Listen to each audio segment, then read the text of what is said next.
Today's episode of Breaking Bread is brought to you by the good people at nuts.com. Oh. If you're a snacker and haven't heard of nuts.com, listen up. Of course, they have an amazing variety of nuts, but that's not all. They offer over 50 varieties of trail mix, tons of flavored popcorn choices, energy squares, fruit, leather, and so much more. Right now, nuts.com is offering new customers a free gift with purchase and free shipping on orders of $29 or more at nuts.com/papa. Go check out all the delicious options at nuts.com/papa. You'll receive a free gift and free shipping when you spend $29 or more. That's nuts.com/papa. The packaging makes me happy. Also brought to you by the good people at Wild Grain. Wild Grain is the first ever bake from frozen subscription box for sourdough breads, fresh pastas, and artisanal pastries. Every item bakes from frozen in 25 minutes or less, no thawing required. I'm a bread snob, and it's really good. For a limited time, you can get $30 off your first box, plus free croissants in every box when you go to wildgrain.com/papa to start your subscription. You heard me. Free croissants in every box and $30 off your first box when you go to wildgrain.com/papa. That's wildgrain.com/papa, or use the promo code PAPA at checkout. We'd also like to thank the good people at tompapa.com. That's right, we have got some huge shows coming up. I'm going to shine a light on the two that I need to get your support on the most. One, Netflix is a Joke Festival on May 3rd in Los Angeles, California at the United Theater. Big theater, big fun. Kira is going to be opening on the show. It's going to be great, part of the Netflix festival. That's May 3rd. And then we just announced on June 15th in Washington, D.C., the taping for the next Netflix special. Very exciting. There are still tickets available for the second show, the 9:30 show, at the Warner Theater in Washington, D.C., and that will be my next Netflix special. There's also a bunch of other tour dates. We're doing a lot of casinos. We've got a lot of great summer shows. We're going to Atlantic City. We're going to Omaha. We're going to Joliet, Illinois, Columbus, Ohio, whole bunch of places. The tour is still raging along, so go to tompapa.com. Thank you to tompapa.com for coming on as a sponsor. It was hard to get them, but we finally did it. It's time for Breaking Bread with Papa. Hey, don't you know? Hey, it's also a show. Hey, you're the first one where the restaurant walls have some stuff on them. Oh, I love that. Yeah. This whole building is great. It's pretty wild, isn't it? Yeah, nice paintings in the elevator, a lot of stuff along the hallway here. A lot of weird artwork. Yeah, I like this part of town. I don't think I've ever been over here before. Oh, before. no? Matt lives here, and I was saying this is a cool part of town, and he said, this is not the cool part of town. And I'm like, yeah, but that's why I like it, I think. 100%. This is the Valley, and a lot of people, when I first moved out here, I was on a TV show, and I asked the assistant, where's a good place to get my hair cut in the Valley? And she just dropped her pen and looked at me and said, no one gets their hair cut in the Valley. Oh, wow. Like it was that uncool. Wow. But I have to say, it's been coming up, don't you think, Joe? Oh, yeah. I've heard people say, and I know you're a big Kardashian fan, they've been saying that this is the new Calabasas. Well, I don't know what Calabasas is, but the people, I will say, people are very attractive out on the streets here. Mm-hmm. I went to Mel's Diner. I had a patty melt. It was delicious. Nice. Fries? Fries, yeah. Ooh, good. Yeah. What do you dip your fries in? I did a little ketchup towards the end, but I did just no sauce. You ever go mustard? Sometimes. With the fry? Mustard's my favorite condiment, I would say. Me too. With a patty melt, I like Heinz 57 sauce, which I said that, and the waitress had never even heard of this sauce. I don't know if it's some sauce only sold in the South. But no, we got it around. But a patty melt, like if you go to a Waffle House or Huddle House and get a patty melt and dip it in Heinz 57 sauce, each bite, don't put it on the sandwich. Right. Dip. It's very good. Yeah, that's a good strategy. Yeah, and a little Heinz 57 on a baked potato could be really good too. Ooh. It's like you discover it because it's on the plate, and then you get it a little bit, and you're like, oh, that's pretty good. You're like, you two should be friends. Yeah, but mustard's my favorite. What about an A1 steak sauce? I do like A1, but it's a bit too powerful. Like it is. Eating something, you're just eating A1. Yeah. Yeah. A1 is like a man from the 50s who's taken off his suit jacket and is ready to punch you in the face. Yeah, it's bold. You know, yeah. Yeah. I like it, though. I do like it, too. Yeah. Last week, I went to New York and then Connecticut. I spent 4 days on that trip. I ate pastrami every day. You did? And I love it. I mean, I feel like in the Northeast, pastrami is where it's at. So good. Do you know where you got the pastrami? Well, first I stayed around Times Square. Okay. So I went to some place called like the Brooklyn Diner. Yeah, that's a great place. It was good. It had some thick pastrami. Mm-hmm. And then I went to, I think, Manhattan Diner. Yeah. A little more, I don't know, in a different direction around 33rd. Yeah. It was good. Yeah. And then on my way out, I stopped at a diner. I went to Hartford to the Funny Bone. So I stopped at a little diner in Connecticut somewhere. Nice. Real kind of weird looking place. Classic diner, but no real sign. My waitress was like, she had a bad hip and was really struggling to get around in there. And then she goes, I'm going to the bank and I don't know if I'll be back. So I'm going to go ahead and leave your check. And what did you think would be the reason she wouldn't return? You know, I didn't even think about it, really. Yeah. I just thought I like this lady's honesty. Right. She's like, listen, this is what it is here, okay? This is a diner. You've been here before. I don't care what you tip. It's turn and burn for me. I was thinking like something like her boyfriend wanted her to wait in the car while he robbed the bank. Oh, yeah, maybe. You know? Yeah, she's like, the getaway driver. Yeah. The plan is for me to come back, but stuff might go south. Either I get arrested or we get enough money to where I don't need to come back here. Right. Yeah, exactly. I baked you some bread. Oh, yeah, thank you. It's still warm. Okay. Yeah, and I know you're on the road. Yeah. So did you see I posted the making of this bread? Oh, no. And I talked about you. Oh, okay. And I gave you some tips on how to eat it, which is pretty much when you're in a hotel room by yourself, just eat it like a mouse would. Okay. Just like a little bit at a time? Just start picking at it. Okay. And go for it. Can I check it out? Yeah, absolutely. Why is it in a bag? I got to cart it. Okay. I brought it from home. Okay. You know, I felt it'd be weird just to be walking with my hands. Oh, yeah. You made this? Yeah. Yeah. I love this. Can I have a little bit right now? You can. You want me to cut you a slice? Yeah. Oh, you know what? I was just going to mouse it up right now, right here. Do you want... there's a lot of firsts going on this podcast. Nobody eats the bread, or you don't bake it for everyone? I bake it for everyone, unless I'm on the road.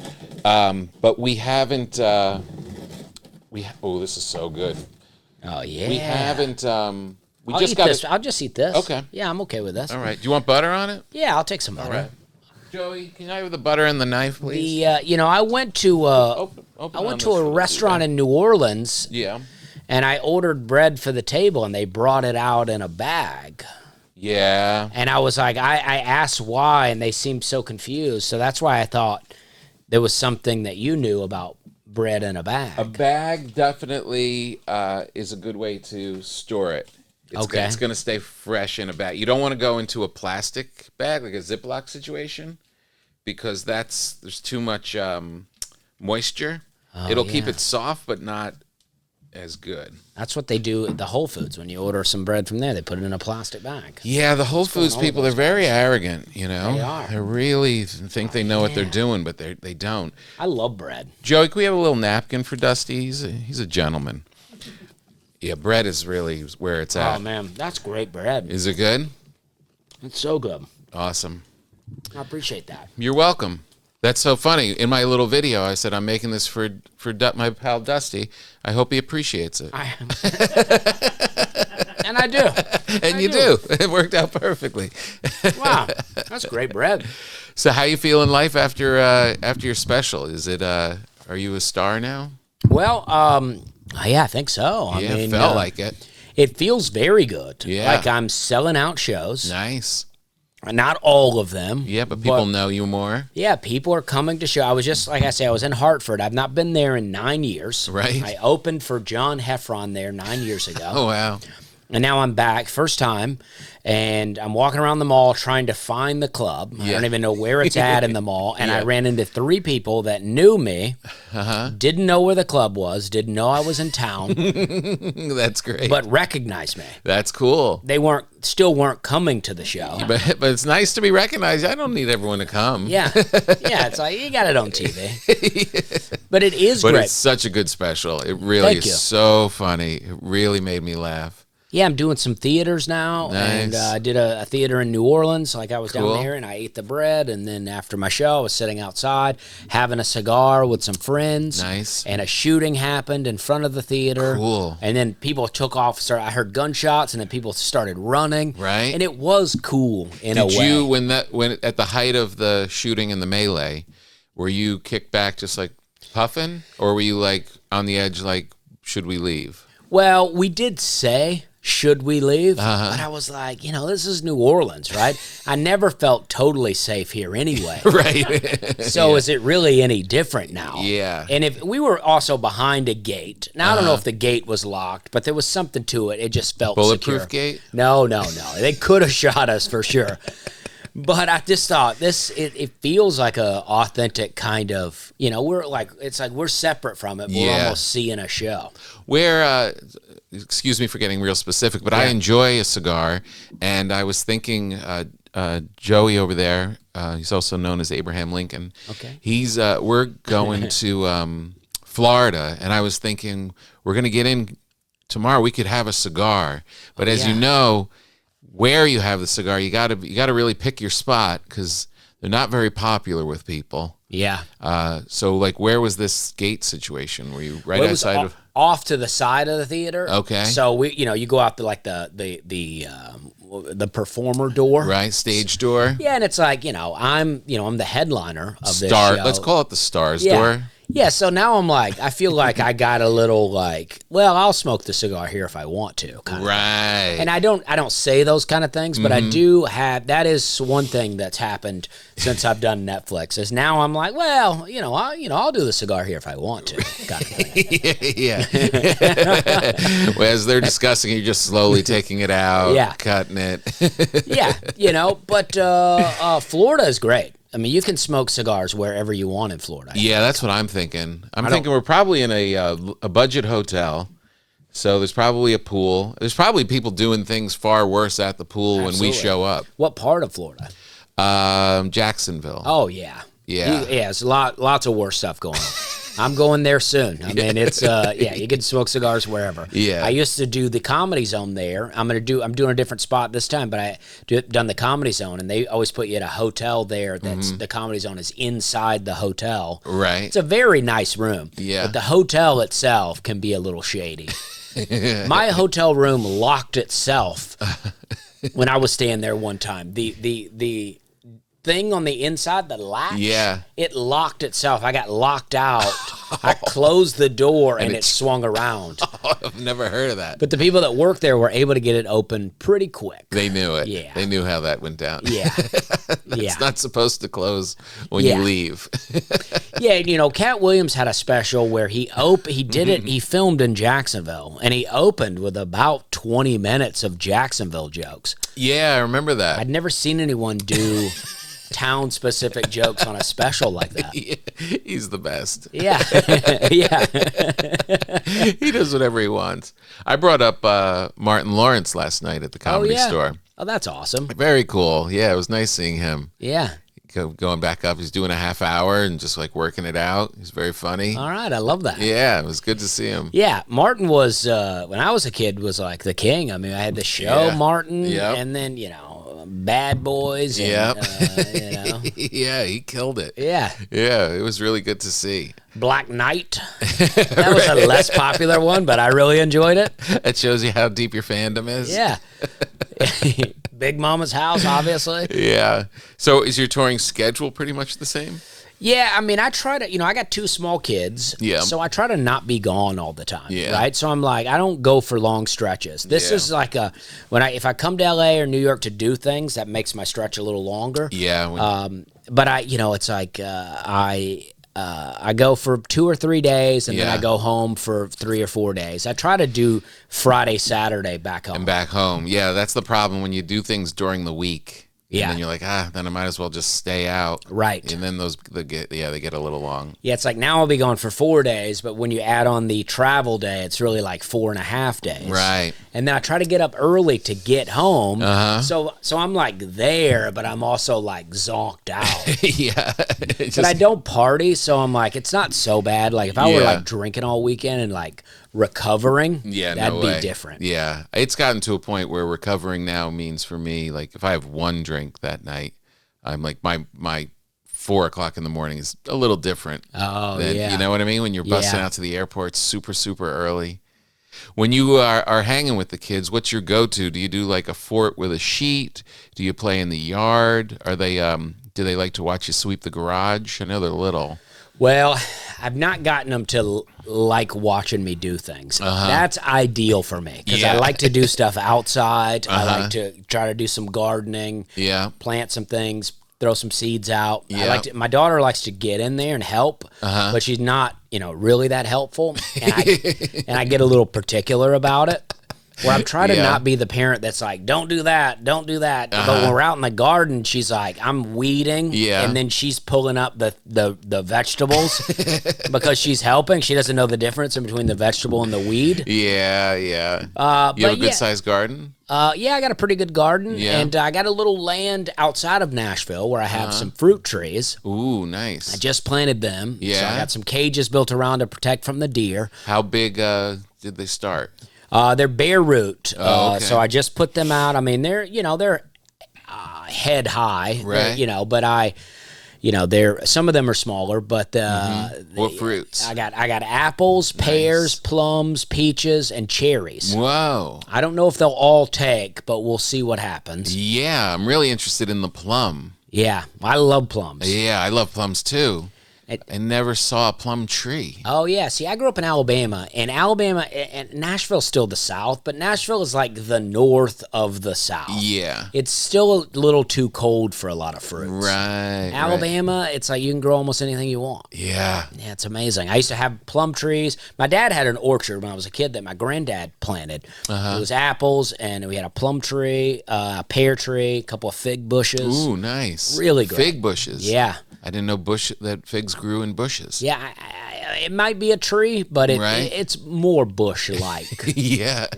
Out here, they have that, like, things just grow. Oh, yeah. Well, California's the best for that. Yeah. God, it's so good. We had a lemon tree. We had a lime tree. And I wish I had those. That'd be amazing. Those are good. Yeah. Citrus is good. Yeah. It was the best. We had these Meyer lemons, and you just go out, pluck it, bring it inside, cook with it. Oh, yeah. It's pretty good. I like a little coconut water with a lime. Squeeze a lime and some coconut water. So good. Really? Coconut water is supposed to be really good for you. Yeah, otherwise it's pretty inedible, though. Mm-hmm. I remember the first time I had coconut water, I thought I had it before, but I'm thinking maybe I had some, pina colada mix or something because I walked to this grocery store and it was real hot, and I bought a coconut water, and I was like, I'm just going to drink this on the way home. It'll be refreshing and hydrating, and I took a sip, and I was like, oh, was it all thick? This? Yeah, I was like, what is this? But if you squeeze a little lime in there, it really kind of opens it up a bit. Yeah. I'm trying to be a little healthier on the road. Because it just wears you out, So bad, yeah. It really does. And I saw this fitness guy, and he was talking about some tricks that he does. One of his things was don't eat anything on the plane. Don't eat on the plane. Oh, yeah. That's a good idea. However long it is, of course, no alcohol, but don't eat on the plane. Because it messes with your digestion, and it's going to mess you up. Oh, so anything, not just the things they give you. Nothing. Okay. Don't even eat one of the other things he said was bring your own beef jerky and your own nuts. Okay. Because you're out on the road in like Salt Island. Everything you get just has salt in it. Oh, yeah. And he was recommending to do that. The other thing, those sound like I could do that. But the other one was every hour on the plane, get up and start doing squats. Okay. I don't have it in me to make that much of a spectacle. Much. That's a little much. Right. Yeah, I mean, it's like when you just say get up, I'm like, well, I do that. I got friends that tell me they have never used the bathroom on a plane. I flew from Nashville to LA. I used the bathroom 3 times. Yeah, I know. It's just a way to get up. Yeah, exactly. I'm like, I think I have to go to the bathroom. Yeah, I'll get up and walk down there and do it. I'm the same way.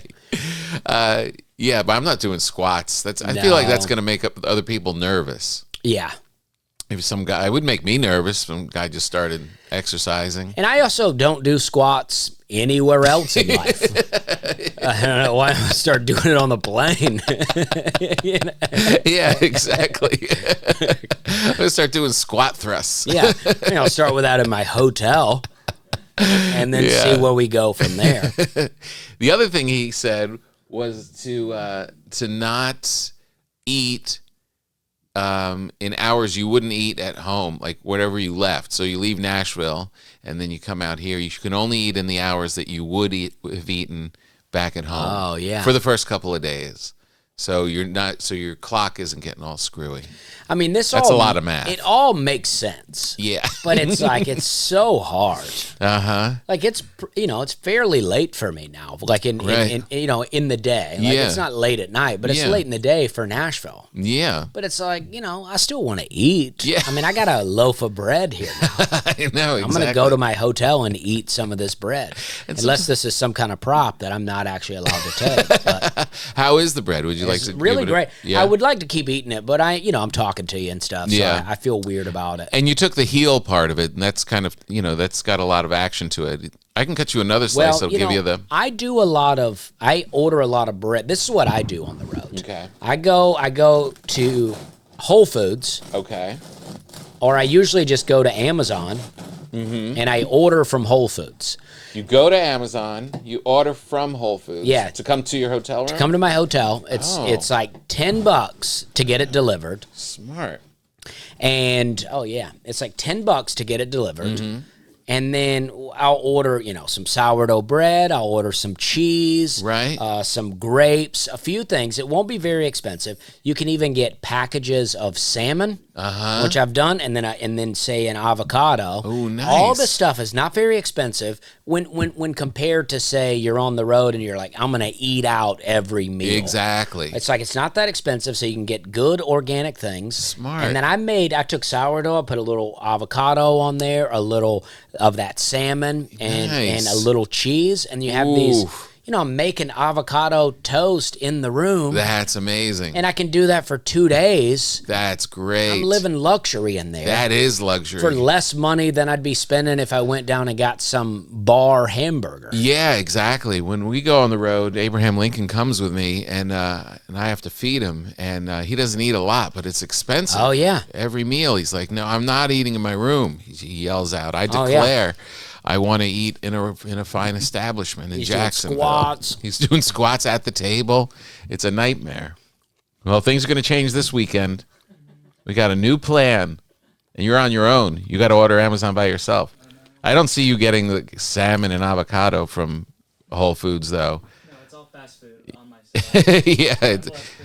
Does Whole Foods sell hot dogs? Will they bring ready-made hot dogs? Well, I don't know about ready-made, but you can get some. That's the problem in a hotel. You can't cook anything. I know. When I was a feature and I used to drive everywhere, yeah. I had a big Tupperware container. I had a hot plate. I had pots and pans. Oh, really? I mean, I've been about this for a long time. Yeah, I got sick of restaurants years ago. Yeah. And I went to Mel's Diner here. It was very good, but I'm like, this is just a patty mouth that I've had here. It's very good, but if I go somewhere like Denver, Comedy Works, they have a really great condo. Love that condo. I walk to the Whole Foods, I buy some things, and then I cook every meal in there. Yeah, that's smart. Yeah, that's a nice place to do it too. Yeah. I also I'll go and get one order from that Greek place next door to between the condo and the club. There's a really good Greek place. Oh, and this is Comedy Works South. This is South. I've been to that one. Yeah, it's a good spot. Oh, it's a good spot. Yeah, and you the portions are so huge. You could eat a little. You could eat it off of that for 3 days if you want. Yeah, it's a good one. Yeah, I mean, it's like people, when I go to these cities, people are always recommending restaurants to me to go. And I'm like, I hate restaurants. I hate them all now. I know. Is it the ordering? Is it the process? It just feels like everything's the same. Yeah, I know. You know, I mean, like you can go to nicer places. It feels like they use better ingredients, and I don't like. Yeah. You know, like Waffle House and Huddle House, I've always liked, but it feels like now. Maybe I'm older, but I just never feel good when I eat it now. No. I still like the taste, but it's not even like, oh, I'm nauseous or it's like I physically am just not as good. Exactly, a little headachy. Yeah. A little nasally. My dad, on the other hand, will eat it. He'll come to my house and he'll stop at Waffle House twice on the way from Alabama. It's a 5-hour drive, but he'll stop there twice and eat. And feel the same. Yeah. I think he just feels so bad all the time that he's like, I was thinking about that the other night. Is there an age where you just don't ever feel really great again?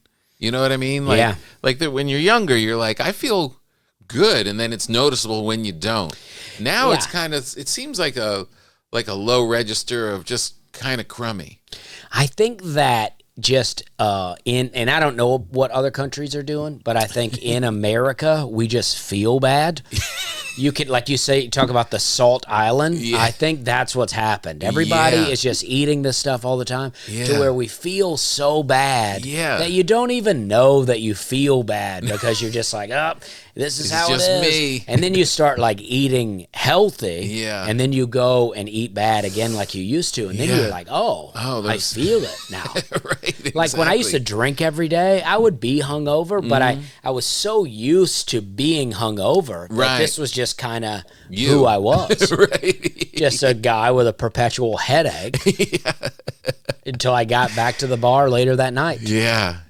I don't miss that either. When you first start out, it's like we're going to the bar after and stuff, and then the whole next day is trying to feel close to normal for the show. Yeah. Can't do and all I was trying to do back in the day was get laid anyway. It's like I'm married now. Like, why would I want to go get drunk? Yeah, right. I'm like, there's nothing good. Like, that's like going to Vegas. Yeah. Like, Vegas has nothing for me. I don't gamble. I don't drink. I'm not going to the strip club. What am I supposed to do here? Cirque du Soleil? Yeah. Well, you know, the last time I went, I was like, oh, I'll get some tickets to some shows. Everything was sold out. But I was like, oh, I guess you got to plan ahead for this. Right. I did the same thing. And there was like one show that you can get one ticket. It was like $700. Yeah. Yeah. I was like, I'll just go eat a steak for $40. And that was, you know, I felt good about it. Yeah. I did a corporate gig with you. Oh, right. That was a while. Yeah. Yeah. And that was my first trip to Vegas. I did a corporate gig with you, and I had nothing to do, but I got paid very well to do the gig. So I was like, you know what? I'll treat myself to a steak. Yeah. It was great. Yeah, that's great. Yeah. Like a gentleman. Yeah. Yeah. Like a grown-up. Yeah. This is how you're all now. Yeah. You know what? There was a lot of people on that show. I remember. And I won't say that a lot of people did bad, but I remember you doing well. And then it seemed like no one was doing well for a while. And then Emma Willman came up, and she really opened. She went right before me. Yep. And I felt like she opened up in a way that when I went, I was like, oh, this is what I'm talking about. Yeah. It was the setup was really weird. I had been hosting with those people during the day. I had done stand-up with them and was hosting their event. And so I was in with them. They knew me and liked me. So I went up and did fine. And then the next act, whoever it was, they were talking, they were tight, they weren't listening, and it was just bomb. Yeah. And then the next one, bomb. And then Emo came up and said, let's talk about this bombing. And what's wrong with you people? Yeah. And like she completely kicked the door open. Yeah, she opened them up, started doing a little crowd work with them. Yeah. And then it was like they were ready to go. So I went up next and I had a hot set. You I was really like, did. all right, that's what I'm talking about. You were eating a steak, everyone else was just back in the room crying. Yeah. And it was Jewel. It was for the company Jewel. What was that? That was Jewel. And the controversy had just come out about Jewel or whatever it was. The New York Times headline that day. Yeah. So they were like, no vaping jokes. Yeah. Yeah. Didn't the guy come back and apologize at the end? Didn't like the CEO come back and Oh, maybe. I don't was like know. apologizing for the way they were acting? Yeah, that was Jewel. Yeah. I was all set. I was like, this is gonna be cool. Jewel, I heard about this vaping thing, and this is maybe I'll start vaping. I don't know. And then literally like the whole headline of the New York Times was Jewel prosecuted for selling to children or something like that. Yeah, it was really wild because I did have some vaping jokes, you know, but my vaping jokes were, because see, I always like cigarettes. I don't smoke now. Yeah. I smoke, We keep them around just to play with. yeah, I smoke cigars, but not cigarettes. But I do love cigarettes. And How long did you smoke for? I would say, I don't know, 10 years. Nice. I probably, you know, I started late because for a trailer park kid, I started probably around 18. Right. And then I quit at 29, so 11 years. When you're in the trailer park, are people offering you cigarettes pretty early? Well, like my friends that I Yeah. would hang out with, but I was like, my parents didn't have a ton of rules for me, but they were always very against tattoos and cigarettes. Uh-huh. So I have no tattoos. Right. But I did, smoke a lot of cigarettes. But I started late. Yeah. I actually was in Panama City Beach, and I was 19. I had 18 or 19, probably 18. We took a bunch of weed with us. Right. And at the time in Panama City, they would give you a wristband for your hotel because too many people were staying in one hotel. Right. So then they would come around at night and do wristband checks. So they came to our room, and then our weed was just out on the table, and the people at the hotel just picked it up and put it in their pocket. They just took your weed. Yeah, and they probably just went and smoked it. Yeah, of course. But there was nothing we could do. So we just sucked it up, and then the next day my friends were like, well, you've never smoked a cigarette before. They were like, if you smoke this Newport, you're going to get a buzz. Right. And I did, and I loved it. And I was on the train from then on. Did you stay menthol the whole time? No, I would go, a Marlboro Light is what I Yeah. liked, and I would also go a Marlboro Medium sometimes. I like a little heavier than this, but not quite a Marlboro Red. Do you miss it? No. I do enjoy it, but... Yeah. No, I'm too into it. It's like I one time I quit for, I don't know, 6 months or so, a year maybe, and I went to my uncle's house. My uncle lives in outside of Gatlinburg in a town called Sevierville, Tennessee, and he lives up in this mountain. And we were up there and we were drinking, and I was smoking Black and Milds at the time. And I wanted to go get a Black and Mild. And he was like, you can't drive. He's like, you're drunk. These roads are real windy. Have a cigarette instead. And I had that cigarette, and it was so good that I bummed another one immediately. I just smoked 2 right in a row. Nice. And my uncle, he's like in his late 60s. He's like, it's nice to see someone enjoy their cigarettes. Yeah, it's true. You I know? know exactly what he's saying. Yeah. People are just like plowing through stuff, but to really appreciate it. I was like, this is great. My uncle, his doctor recommended that he quit smoking. So he quit smoking, and then he gained a lot of weight. Yeah. And he went back to the doctor, and the doctor was like, you can't gain all this weight. And he's like, listen, I'm either going to smoke or I'm going to gain weight. Right. And he was like, just smoke then. Really? Yeah. That's what he said. Wow. Did it work out? Yeah, I think so. I mean, I don't talk to him a lot, but he is still alive. Oh, that's amazing. Yeah. I wish I had a doctor like that. Yeah, this is Tennessee. This is East Tennessee doctors. So growing up as a trailer park kid, and now you're a successful comedian, and your life is really changed. Do you feel like that was a really fun time? Did it give you, like, when you're a kid, you're just like, this is just where I live, this is just what I do, and this is how the thing, and then it's not till you get out and live a certain way where you're like, oh, I guess it was weird that we didn't have a toaster. Yeah, I think it was just all gradual for me in a sense that, my life is not so different other than I'm in a better financial spot, right? But like I in a lot of ways, I live the same. And I feel like I was just saying this earlier. I feel like that we were just like my parents were divorced, and my mom had a pretty decent job. She worked at a factory that made VHS tapes, which obviously is gone now. Yeah. But at the time, pretty lucrative. Right. So, but she had 3 kids. Yeah. And we were just spending our money, you could argue the wrong way or maybe the right way. Who knows? Like we were going to NASCAR races. We had Auburn football tickets, season tickets. We were ordering pay-per-view wrestling, going to see WCW when they would come to Columbus, Georgia. We were doing stuff. Like we had a toaster, you know what I mean? Right. But what we didn't have was an address that I could be proud of. Right.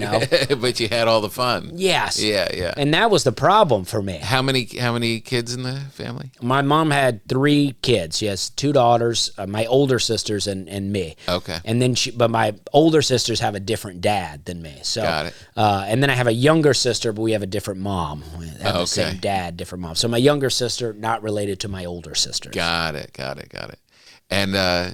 And you all live there at the same time? A little, sometimes. Right. My younger sister, the one in between, she moved with her dad for a while. Okay. And then and then I lived with my sister, my mom, and my sister's boyfriend, who's now her husband of like 20 years or more. Right. Maybe 30. I don't know how long it's been. It's been a long time. And then they moved out, and my other sister and her husband, or boyfriend at the time, but they've been married for like 30 years. Oh, wow. But we all, a bit of a revolving door in the trailer park. But that sounds like a very female-dominated household. Oh, 100%. And they're all going to the wrestling and the Auburn? Oh, yeah. Nice. Well, they wouldn't all go, but my mom was just all about an event. Right. My mom still has season tickets to Auburn games. I mean, nice. She's all about an event. Yeah. Something big and splashy. Yeah. Yeah, I mean, my mom's kicking it. Like, she got married to her first husband, had 2 kids, got divorced, then married my dad. They were married a very short time. My mom is like all about the freedom, and I can't even see my mom married to my dad. I can't see my mom married to anyone. Really? She doesn't like anybody telling her what to do. She don't even like me trying to tell her what to do. I'm trying to like help her out with, some, decisions here and there, and she's like not having it. She's like, I'd rather make the wrong decision than you tell me what to do. Oh, wow. She doesn't say those words, but that's the sentiment. Right. That's so funny. And now she's married again? No, never married. Yeah. Now she's retired, so she's kind of living with my sister. My sister's got quite a household now. My sister has a stepdaughter who has 2 kids by 2 different dads that are not in the picture, and so my mom's kind of like babysitting these kids all the time. Right. It's wild. Did you see your dad a lot? Yeah, my dad, he had joint custody, so I would go up every other weekend. Oh, that's cool. But he got remarried when I was young, and I had 2 stepbrothers. Okay, how were they? They were great. They didn't beat you up? No, well, yeah, but but in a in a great way. Yeah, in a fun way. I was the smallest, but. We had a good time. One of them was just a year older than me, and we had a really good relationship. Yeah, his friends would beat me up all the time, but we were all friends. Right. It gave me a good perspective because the trailer park I was living in, I was kind of king of the trailer park. Oh, you were? Yeah. So then every other weekend I'd get picked up and go to my dad's house where I'd get beat up all weekend and then come back and be king again. Right. And take it out on everybody back at home. Yeah. So it's a balance. If you're like me and you enjoy having snacks in your house, things always at the ready, where else you going to go? Just go to nuts.com. Joey, can you hand me the big bag? This one really makes me happy. Go to nuts.com. They're so great. Their website is as fun as their packaging. Their products are really, really good. And you just spend a little time on the website and you go through and you're like, yeah, I could use some nuts. Yeah, I could use some almonds with no salt. Yes, I can use some chocolate, maybe some popcorn, maybe stuff the rest of the family doesn't know about. And then they deliver right to your house. If you're a snacker and haven't heard of nuts.com, listen up. Of course, they have an amazing variety of nuts, but that's not all. 50 varieties of trail mix, flavored popcorns, energy squares, so much more. Nuts.com is your one-stop shop for freshly roasted nuts, dried fruits, sweets, pantry staples like flour, and so much more. At Nuts.com, quality is a top priority. They roast their nuts and pop their corn the same day it ships, so they reach you deliciously fresh. They really figured it out. It's so good. I have this pantry. You open it up, and there's all these little Nuts.coms in there. And look at these little sampler things, little sampler packs. My wife's a teacher. She has these sesame sticks. You just grab them and go. Great company. Truly, truly. Right now, Nuts.com is offering new customers a free gift with purchase and free shipping on orders of $29 or more at nuts.com/papa. So go check out all of the delicious options at nuts.com/papa. You'll receive a free gift and free shipping when you spend $29 or more. That's nuts.com/papa. Okay, so I bake a lot of bread. And people are always saying to me, Tom, how can I get your bread? A lot of our listeners are always saying, please figure out a way to get me the bread. And I'm like, well, it will cost me $50 on FedEx to send you bread.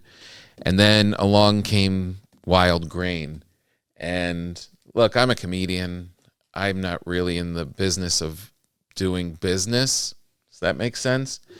So it wasn't really my objective. And I have to say, I'm just happy that Wild Grain figured it out, because when I'm on the road and come in and Wild Grain has sent me some stuff and you just pull this nice cranberry loaf or sourdough loaf out of the freezer and you only have to bake it for like 20 minutes and then you got this really kick-ass bread. So I feel like Wild Grain in a way should thank me for making bread popular. But I thank them for being a sponsor on the show and really creating a great product. Every item bakes from frozen in 25 minutes or less, no thawing required. And you can now fully customize your Wild Grain box so you can choose any combination of breads, pastas, and pastries. We have these really good cookies by them.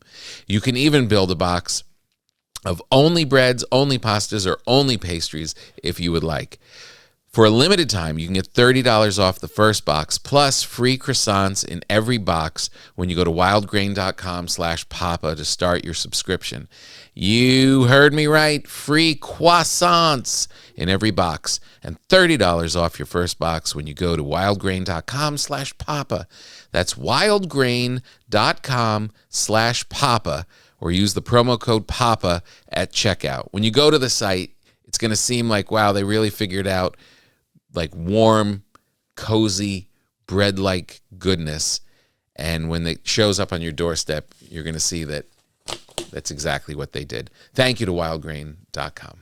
We'd also like to thank the good people at tompapa.com. That's right. We have got some huge shows coming up. I'm going to shine a light on the two that I need to get your support on the most.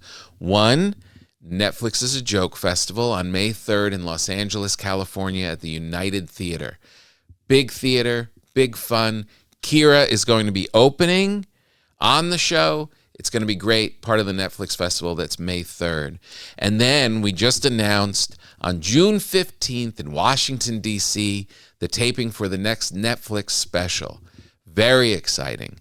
There are still tickets available for the second show, the 9:30 show, at the Warner Theater in Washington, D.C., and that will be my next Netflix special. There's also a bunch of other tour dates. We're doing a lot of casinos. We've got a lot of great summer shows. We're going to Atlantic City. We're going to Omaha.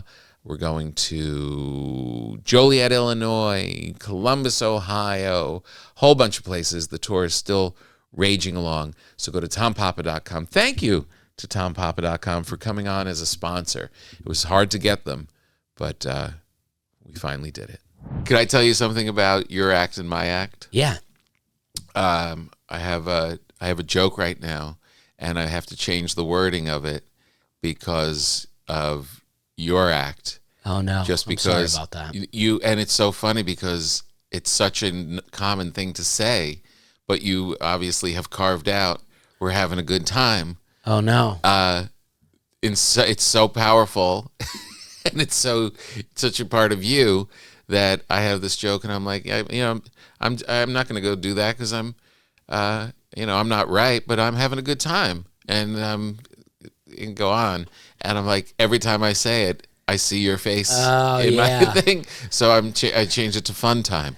Okay. Well, it is funny that I'll be hanging out with people and they'll go, we're having a good time. Or I'll say, I'm having a good time. And they'll look at me like I'm doing a bit. And I'm like, I get that I've made this a bit, but this is a very common phrase. Exactly. And a wave, too. People think if they see somebody in a picture waving, I get tagged in it. I'm like, I didn't invent the wave, but it is fun to take two very common things. Very common. And just take them over. It's like somebody taking hello. Yeah. Yeah. Well, but you've done it. It's funny that you change it to fun time because not every people will say to me, they'll go, we're having fun. Right. And I'm like, well, that's not, yeah, we are, but that's not what I say though. I had a special called You're Doing Great. And I was telling people during that year, like, you're doing great, you don't have to work so hard, you're doing great. And people do the same thing where they come up after the show and they're like, you're doing fine. Oh, yeah. You're doing okay. I'm like, isn't great like the thrust of what we're saying here? Yeah, and I named it that. Yeah. It was in print. You can see it. You're doing all right. Yeah, it's like, that's what I say when people say, we're having fun. It's like, I say this like 1,000 times in my set. Yeah. It's the one thing that you shouldn't get wrong. Right. It's like my mom's name's Edna, Edna, and my grandmother used to call her Edner. I'm like, you named her this. You can't name her and then get it right. This wasn't a nickname. She was mispronouncing her name. Edner? Edner. You did it. But they say Southern is like a slowed down version of the British accent. Oh, and really? A lot of British people, I think, will do ER instead of A. Edner. Yeah. Really? Like my wife's name's Hannah, and she had an English teacher at some point, and would call her Hanner. Hanner. Really? I don't see that being English. I don't. I mean, that's Hanner. Hanner. Yeah, that doesn't sound so English. I think I'm probably more Southerning it up. Right. And it also might be just the Southerners trying to say we're actually more cultured than you think. That's very well. That could be it.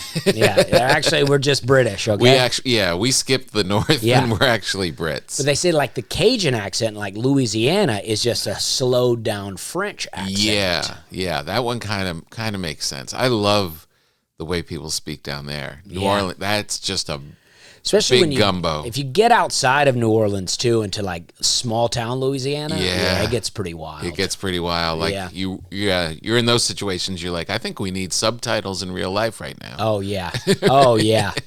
They did when that gator show where they were like hunting the gators. Was it Swamp People or something? Yeah, something like that. And we're in America, but it was all subtitled. Oh yeah. Well, my buddy, he lives in New York now, but he's from like a small town in Louisiana. We were hanging out, and he called his dad. Like, his dad smokes a lot of cigars, but can never get his son to smoke cigars with him. But he was smoking a cigar with me, so he's like, "Let's FaceTime my dad." I was like, "Okay." And his dad was so country. Really? And he was fishing. I was like, "I don't know how we're gonna keep this going, because your dad, if he didn't know I was your buddy, would probably not like me." Oh, really? Right? Like, I feel like that about my own dad, right? I feel like if my dad I feel like he would hate my comedy if I wasn't his son. Why? I don't know. Kind of country. Yeah, but I just think I feel like to real country people, it's like I'm too weird country. You're like alt city kind of guy? Yeah. I'm country, but I'm weird. Right. I'm artsy. That's funny. Like, when I come out, I feel like a lot of people think, if they don't know me, they think I'm going to be, like a Larry the Cable Guy. Right. And people that want me to be Larry the Cable Guy are very disappointed.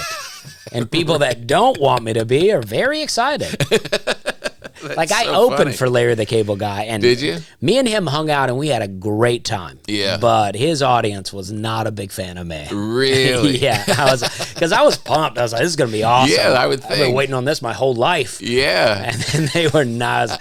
I don't know. That's so weird. Yeah. Because it's close, Yeah. but not close enough. Even he went out. He goes, "How funny is Dusty?" And I was thinking, you weren't listening to the set, though, huh? Yeah. Because you think I'm funny, but I don't think they You did. think they thought I was good? Yeah. Oh, that's funny. Yeah, like a degree of it. Yeah, there's certain places you show up and it's like you can't even fake it. Like, Oh, yeah. it's just they just know Yeah. you're not what we want. Yeah, because, it's like I am who I am. You know what I Yeah. mean? And I'm very country. I grew up very country. Yeah. But I don't know. I just, I've lived in I lived in Charleston, South Carolina for 10 years. Right. Which is still Southern, but very, very artsy. Yep. Kind of Yep. a classic city. Yeah, exactly. Yeah. It's so funny because it's only Larry is the only one who brings out that hardcore of country, right? I think so. Yeah. I think a Ron White audience, I'd do okay. I've opened for Yeah. Jeff Foxworthy, and those shows were good. Yeah. Yeah. But this was Larry's Larry the like- Cable Guy at a casino in Oklahoma. It was a huge room, and I did well, but it was like not what I wanted to do. Not a lot of sleeves. I was preparing for the special, and I thought, oh, this will be good. I'll work out some stuff here. Yeah. I was like, it was making me doubt the whole thing. Maybe we shouldn't shoot this special. Yeah. And then we went out and we had cigars by the pool. Like the pool was closed, but Right. the security guard was like, "You guys can go out there." And then I guess shift change happened, and a new security guard came out and he was like, "You guys can't be out here." And then I saw like Larry the Cable Guy like turn on the Larry the Cable Guy voice, and these guys go, "Oh man!" Their eyes get all wide. They were like, "Can we take a picture with you?" They were like, "You stay out here." They were like, "You stay out here as long as you want." Oh, thanks, fellas. Yeah. Oh, it's so powerful. Yeah. It is so powerful. It's so powerful. Because it's not so different than the character, but Right. but it is a heightened version. Yeah. You know? Yeah. It's kind of the way you're explaining how your life, you don't live that differently now than when you did when you were a trailer park kid. Yeah. You're still gardening and you're doing all Yeah. your stuff. You like to be outside and it's not that far, but just those degrees make a big difference. Yeah, I mean, and I'm also married to someone that did not grow up the way I did. So Where'd she grow up? She grew up in Canada. Okay. She did grow up on a farm in Canada, but with her married parents, and they were very Irish Catholic family and just Traditional. a lot of structure, and Right. they really cared about how they ate. Like my wife tells me that they would on like Friday night they would get her and her brothers would get like a small bowl of chips and like a little like this much Coke, and that would be the treat for them. And me, I'm drinking room temp Sam's Cola all day. Chips from the bag, followed by some cereal. I mean, Calling it dinner. yeah. I mean, I ate cereal for dinner a lot. Yeah. I mean, I was like, nobody. My mom's working third shift. She's like, I'm sleeping right now. Is your mom still living there? No, she lives in Tennessee now. Okay. But yeah, we moved out of the trailer park when I was 14. Okay. I know the date because, my when you get your learner's license, it has your address on it. Right. And my address was Lot 8, Moore's Trailer Park. So I was like, oh man, everybody's going to want to see my ID. Right. Let's get out of this trailer park. And thankfully we did move. Just Just in time. Yeah. It seems so trivial now, Yeah. but in 10th grade, I was Yeah. like, oh, I need this. Right. I need this.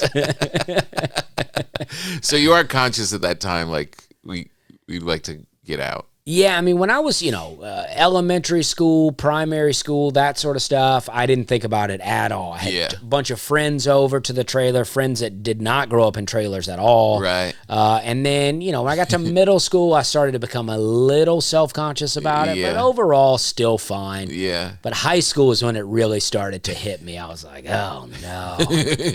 I'm a poor kid. Right. All of a sudden. But it's like, I look back and my dad actually was financially doing fine. He could have made my situation a good bit better, but my dad was just cheap. So he was living the life. Yeah. He's taking me to, Sears and buying me the same color shirt in a different, or a same pattern shirt in a different color. Right. He's buying me long sleeves in the summer. My mom was cutting off the sleeves and hemming it. Oh, really? Yeah. Come on, Dad. Could you? I know. And then I get older, and my dad wants me to start caring what people think. I'm like, oh, you did not raise me to care what people think. My dad harasses me about my hair, and I'm like, listen, you got to let it go. I'm a 40-year-old man. Yeah, he really at this age is still? Still, the last time I saw him, he harassed me about my hair. Really? I was like, you got to let it go. Yeah. All you're doing at this point is affecting our relationship in a negative way. Is he like more military kind of guy? Well, he's not really. He's just got, my dad has this little everything he wants. It's like my dad could be like, I want you to drink out of these clear cups. And then the next time I see him, I'm drinking out of the clear cup. And he's like, why are you not drinking out of the white cups? That's what my dad does. Right. It's like, it doesn't, he's like, oh, you should be eating more uncut loaves of bread. And then the next time I'm doing this, he goes, why are you making it so hard on yourself? Right. Eat sliced loaves. He's just always making new rules, and he doesn't remember what the old ones were. Yeah, he has no idea. Right. I don't even think he remembers what he says yesterday, but he's like, he's ready to tell me. What was his career? My dad was an insurance salesman and farmer. So he always he made a really great career out of it. He would go to work about 9 o'clock and come home about 2 every day. And then as he got older, it would be, maybe 10 to noon. He built up enough of a clientele to where he was just making residuals, and he would sell a little bit here and there. And then he would farm. Farming's what he really wanted to do. Raise black Angus cows. Oh, nice. And he loves, baling hay. And so when I was growing up, my dad would ride the tractor. He would cut the hay, and then the hay would dry in the field, and then you would want to rake it and then immediately bale it. So there would be 2 tractors. So I would rake on one tractor, and he would bale. Right. And it would be, I liked it a lot, but if something went wrong and I didn't realize it, I would look up and see my dad yelling and waving, and I'm like, I'm about to get yelled at. Oh, no. And I'm like, I don't even want to be out here. Now you're yelling at me. Is he a tough guy? Yeah. Mainly just yelling. He wasn't physically abusing anyone, but I've been verbally abused a few times. Right. I've seen him yell at all his friends. His friends will come over to try to help him work, and he's yelling at his friends. He's just yelling everywhere. And then he's like, I can't get anybody to help me. Well, imagine. That is kind of a funny way to live, isn't it? Yeah. He's like, nobody wants to help me. And I'm like, well, I know why, but you don't want me to tell you. Right. He doesn't come and see your stand-up? No, he does. If I'm close by, he'll come see it. He will. Yeah, and he's into it. Oh, that's good. Yeah, he does like it. But I do wonder. I do think sometimes that my dad likes my comedy because I'm like, everybody else likes it. And he's like, okay. Right. He's like, yeah, this is good. This is good. But if I were receiving criticism, he'd be like, yeah, you got to stop doing that. I told you to cut your hair. Yeah. He saw me bomb. One time I was doing this joke, and it was a bit of a dirty joke for me. And it was more about I saw a guy on stage one time, and he was a real young guy, and he was talking about the first time he ever watched a porn, right? And he goes, he says, he was like, it was weird. The download speeds were so slow. And I was like, it's weird to me that the first time this guy watched porn was on the internet, because I know the first time I saw it was on a VHS tape, and my biggest complaint was having to rewind it back to the place where my dad left it at. Right. And so my dad came to a spot in Columbus, Georgia, which is pretty close to where I grew up, and he saw me do that joke, and it crushed. And he was like, he loved it. He was like, I was worried that he wouldn't like it. He's like, I love it. It's so funny. And then the next year, I'm back in Columbus, and I'm still doing that joke. Yeah. And but this time he came with his wife and his cousin's wife, and some other people from their church. And then the joke really bombed. It really bombed. And my dad's like on the phone like a week later, yelling at me about how I'm so dirty now and I gotta clean it up. Oh, really? And it's like, yeah, you liked it when it went well. Yeah, you right. hated it when it bombed. But it was it's kind of, yeah. So the first time I saw him first time I did the Grand Ole Opry, I invited him up, and he came with a buddy, and it was a really hot show. Yeah. And he was back on board. Is your family an influence? Because you do work pretty clean. Yeah, I mean, I'll think of a dirty joke here and there, and I may go to the open mic in Nashville and do the joke just to be like, I want to do it. Yeah. But for the most part, it's just kind of the way. I don't really think like that. Right. So I'm like, I don't know. I find that, I can talk about adult subjects without being dirty. Right. And that's what I like to do. I do like a broad appeal. Like I want people to be able to come with their, like, I had an older guy tell me at a club one time, he said, thank you for having the kind of comedy that I can watch with my kids. Like they were grown kids. Yeah. And then like grown kids can watch with their parents and be like, and it can be a thing. Cause I don't know. I figure you've done the same thing. I've done it where you put on a comic that you like and you're showing it to people. And then you're like, oh, he's saying stuff that this room is not going to like. Yeah, I've had that a couple times. I did that with a Mitch Hedberg album, and I never thought of Mitch Hedberg as dirty, but I actually went on like a church trip one time,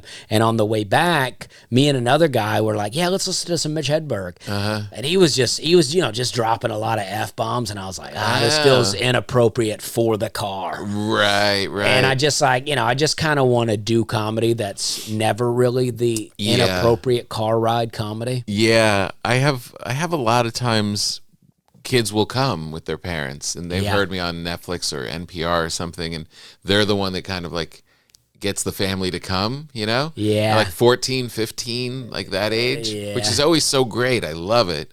But then there's always that time, like, I'll be like, there's that one joke. Was it too much? Oh, yeah. And I asked a mom once, I said, was it okay? Was it okay, like, to have watch it with your son? And it wasn't too much. And she said, no. She said, you gave him just enough to make him feel like he's getting away with something. Oh, yeah. Oh, I like that. Right on the edge. Well, yeah, because, now that when I'm doing clubs, kids can't get in, right? It's usually 21 and up. But now that I am doing some theaters, I will notice more kids being at the show. Yeah. Because I am pretty clean. But, I got I like to do drug jokes. I mean, I messed around with drugs when I was younger, and I like talking about it. Yeah, I think it's really fun. It is very funny. And it's like, and then when kids show up, I'm like, oh, I did 4 minutes on crack. I never smoked crack, by the way, but I did 4 minutes about how I would like to, And, isn't it funny? I mean, because it's like the subject of drugs is a lot heavier than saying a word, but depending on who's listening, the power of just saying the F word is much worse than you telling a long tale about getting high with your friends and doing some messed up stuff. Oh, yeah. Isn't it weird? It is weird. And then someone else could have the opposite, It's also weird how just a few letters can really, like in Nashville, there's this a place called Hattie B's, and they're a hot chicken place. Right. And their hottest chicken is called Shut the Cluck Up. Right. And I'm like, we really change it that much? I mean, it's like now we're saying cluck and it's okay. Right. Like if I tell you to shut the cluck up, did that really change it? Yeah. It's not the F that's really the powerful part of that word. Right. Yeah. I do really like it though. I like when they roll up and it's like two kids and the parents, and they've had a great time. Yeah. And I like that. Well, I like it too because, you also have created a memory for this parent and their kid that they went to see this comedy show before. Yeah. And I think that's important. Now that I have kids, I really think about that. I took my daughter recently, who's almost 3, to the Opry to see me do comedy. And she had never seen me. She sees me, I'll have to watch videos of myself. I say have to because if I just say I'm watching videos of myself. But, we're editing videos for this and that. And my daughter will always say, oh, you're talking to the people. So I took her to the Opry, and it didn't really seem like that she even knew what was happening. But then the other day, how old was she? How old? She's about almost 3. Right. And she was like, but the other day she's like, I want to go back to the Grand Ole Opry, and she kind of said it like that. She's like, I want to watch you talk to the people. That's so and great. I'm like, all right, that's what I'm talking about. Yeah. It's amazing. Yeah. I want to see you talk to the people. Talk to the people. Yeah, like you're a preacher I out on the circuit. Yeah. But it's like the way the Opry set up, like she went backstage with me. And then there's some pews set up behind you performing on stage. Right. To where you can sit and face the audience and watch. So she basically, she took those seats. Watch the audience. Wow. Listen to me. Wow, which that's is very cool. fun. Yeah. Now I'm doing comedy just to impress my daughter. Yeah, 100%. And support my family. Right. Well, get ready because they're going to go through a stage where they're going to find their own celebrities. Oh, yeah. Different cartoon characters, people on whatever. Yeah. And I kind of lost, like, my wife would be like, we're going to watch Dad on Conan. And they would just get up and start dancing in front of it. And like they were like, let's be clear, you are not the star here. And the internet has ruined the power of being on TV. I know. Because now they can see you on a screen at any time. I know. It's not a big deal that you're like, I'm on national TV. I know. I just saw a clip for a TV show. And the people came out, they had been on the Tonight Show. This is all scripted, but they were out on the street and they're like, we were on TV, and they all start cheering. And I was like, oh, I missed that. Oh, yeah. Like it was so, it is still a big deal, but it's not a big deal. Yeah. Because chances are nobody sees it. I know. You're on TV and you're like, oh, you didn't watch that, huh? They're like, no, I'll watch it on YouTube tomorrow. Yeah, I know. Sometimes I think that, like when you go do a late night spot somewhere on TV and you're like, this whole infrastructure, bringing these people in, all those people working behind this is all just so we can have some clips tomorrow. yeah, I know. It's crazy. I know. It really is, because it's like the clips mean more than the show. The first time I did the Tonight Show in 2018, it was a big deal, and I still love doing it. It's still a big deal to me. But still fun. But that first time was like this. It's like even though the internet still was what it was then, it is now. But it's like, my friends and family, they were all so excited. Yeah. My phone blew up. People were just texting me nonstop. Yeah. The last time I did it, I don't even know that I got a text. I know, it's weird. They're like, yeah, you're doing it again. Yeah, I know. It's so strange. Yeah. It's so strange. Then you go on a podcast and your phone blows up. Yeah. Just your comedian friend talking to you. So weird. But it is fun to go do. It's still exciting. It's so fun. I know. Because it feels like show business. Yeah. Yeah, anything where you're going, and as much as I'm like, I don't want to get makeup, it's like you're sitting in a room, people putting makeup on you, they're brushing your hair, ironing your shirt for you. Yeah. I'm like, all right. It's all right. Yeah, you're in a green room, they got a bunch of snacks. Yeah, but I mean, I don't think Fallon's ever made you bread. No, that's true. That is true. Yeah. He has never made me bread. I know. Everyone talks about him being such a good guy, but... He never gave me any cigarettes either. Yeah. Yeah. How cool a guy is he? Well, really? I don't know. I'll have a talk with him, though. And if I ever get invited back, I'll ask him for some cigarettes. Nice. So you're touring now. Everything's good. Your daughter's psyched that you're talking to the people. Is your wife happy with the special account? My wife's into it. My wife used to do comedy. That's how we met. She's from Canada. I was living in Charleston, and we met in New York City at an open mic. Nice. Where you got free pizza for signing up for the thing. Cool. So I've come a long way from the time I met her. That's great. Yeah, I mean, she's into it. I think, she's manning the wheel at home, right? Yeah. So I leave for 2, and I think you have a joke about this where you talk about you go on the road and you're like oh, I'm having an awful time. Yeah, some of your best acting is calling home. Because, it's true, though. It's like, I go to, I'm in LA, and she's like, how is it? I'm like, oh, I hate it here. What a grind. The sun is shining, and it's just beautiful. I hate it. You really got to turn it up. Weed is legal. People have been treating me well. Oh, I know. You still like weed? I don't do it as much now. Yeah. I did it since I quit drinking. I think I did weed like every day for 10 years. Not all day. Yeah. But I might at nighttime have a little bit after my shows or whatever. And I just, about 3 months ago, I kind of quit, maybe even 4 months ago, I just quit doing it. Really? And I don't really miss it. Yeah. Did you stop because you weren't enjoying it as much? Yeah, it just was getting to be too strong, and I had too many, kind of freak outs. One time I was here. Oh, in your special you talk about that. Yeah, one time I was here, and I bought some, 1-to-1 ratio, THC to CBD. Yeah. I didn't even do a lot of it, but I was in a hotel, and I woke up, I did it, and I was watching something on my laptop, fell asleep, woke up, and I thought I thought my gallbladder was going to explode. I don't even know where that's at in my body. But I had convinced myself that my gallbladder was going to explode, and I was freaking out. And it was during the Netflix as a Joke Festival last year, and I was like, a lot of people were at the hotel. So I wanted to walk around, but I'm like, I don't want to leave this room and run into anyone. So I just was like, am I going to go to the emergency room in Los Angeles? And then I started burping, and I was like, okay, all right, I feel good again. And it was just I was like, I had too many moments like that where I'm like, is the little bit of enjoyment I'm having really worth it? I know. That happened to me too. It was such a shame because it was fun and it does open up your mind.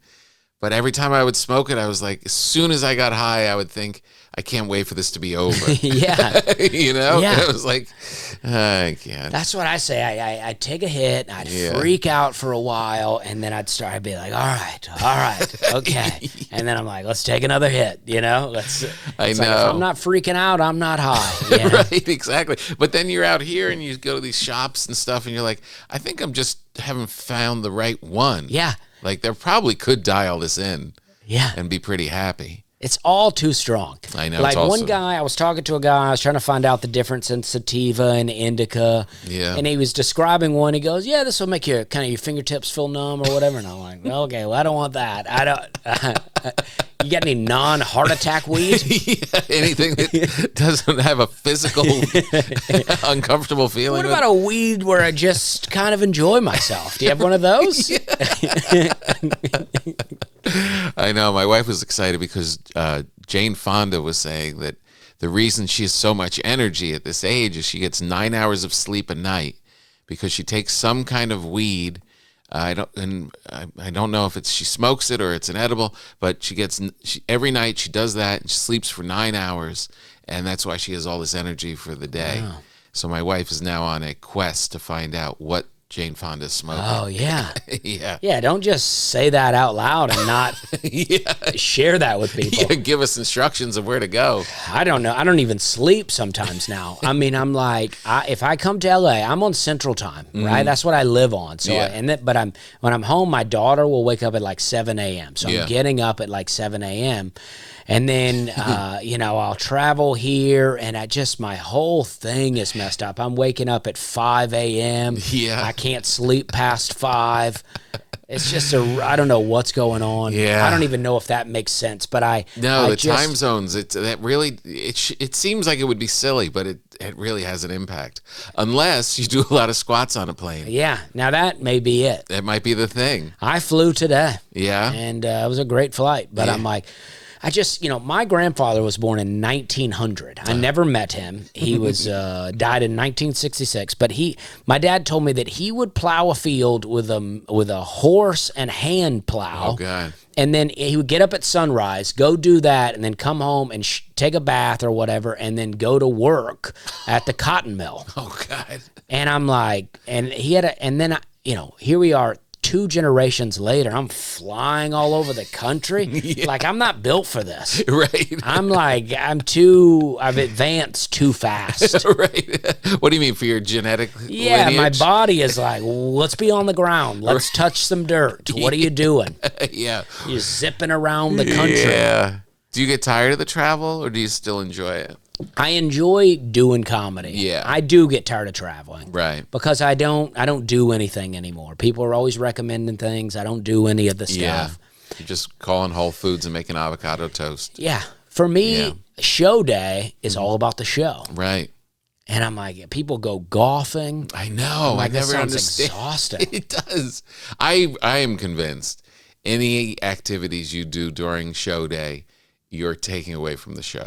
I think so too. I know some people can do it, but for me personally, if I'm like, people are like, we're gonna go watch some races. I'm like, or go to the beach. I'm like, it's gonna be a shitty show. Yeah. If I leave my hotel to go do something, all I'm thinking about is I got to get back to my hotel. Right. I got to get back there. I know, exactly. And I also need time to be alone there in the new hotel if you go to another city. Oh yeah. I need an afternoon just to be alone. Yeah, I mean, yeah. You gotta restart. It's almost like you exert. Even though I don't run around on stage at all, it's still a lot of mental energy. Yeah. I'm like joke. Yeah, like, you're thinking. I got an order and I got a whole thing I'm trying to do. Yeah. And I feel like I'm just reserving all my energy to let it go at night. I know. That's why 2 show nights is really hard. It is really hard. Because you get up, you get your energy up, you go out, you do a show, you do a meet and greet, you're like, boom, that was awesome. And Yep. now you go sit down in the green room for 30 minutes and you're like, let's do it again. I know, it is a lot. Let's do it again. But when you were clubbing, when you were running around with your hot plate in the back of the car, I'm sure there were sometimes you were doing like 2 shows and that went really late, or sometimes 3 shows. Do you ever have those? Oh, yeah. When you were, Yeah. those were rough. Thank God you were young. Well, I loved it. Yeah. I would be bummed if there were, because I'm like, I need the stage time. Uh-huh. So I would be bummed if there was less. Like if I would show, I got used to doing 30 minutes as a feature. Mm-hmm. And if I showed up and they were like, do 20, I'd be bummed. And I was like, oh no, Right. I need the stage time. That's funny. But now I just did 3 shows in Indianapolis in a day. I did an hour In a each day? show. Yeah. And it was not as bad as I had built it up to be. Really? I was like, this is going to be the worst. Wow. But they were hot crowds, hot shows. They're psyched. I've done some where I don't sell well. The club, because we added a show because the shows were selling well. Right. But I've done them where the club is just like, nope, we do 3 shows on Saturday. Right. That's what we do. So the early show will be good. The second show will be great. The third show, there's 4 people in the audience and they're drunk. They don't even want to be there. I know. I always said I just wanted to get, during those days, I just want to be big enough where the wait staff isn't disappointed at the end of the night. Yeah, there's nothing like being at the club and you see wait staff going home. You're right, putting on their jacket. Because now that's how they remember you. Yeah, right. So you ever heard of the comic Dusty Slade? Yeah, he doesn't make any money for the club. Right. Yeah, we're overstaffed. I don't know why. Well, this was great, Dusty. Thank you for coming. Yeah, thank you for having me. How long are you staying in LA for? I'm here one more day, and then I'm off to Lincoln, Nebraska for a show. Nice. That'll be good. Yeah, and then Iowa City, Iowa. Wow, very cool. Yeah. That's great. Well, it's so good. I mean, when I first saw you, maybe it was at that corporate gate where you killed, but I would say to Joe, our producer, I was like, he's going to be huge. He's just so funny. And we both watched your special independently because we don't live with each other. But we were both so elated because we see a lot of stand-up.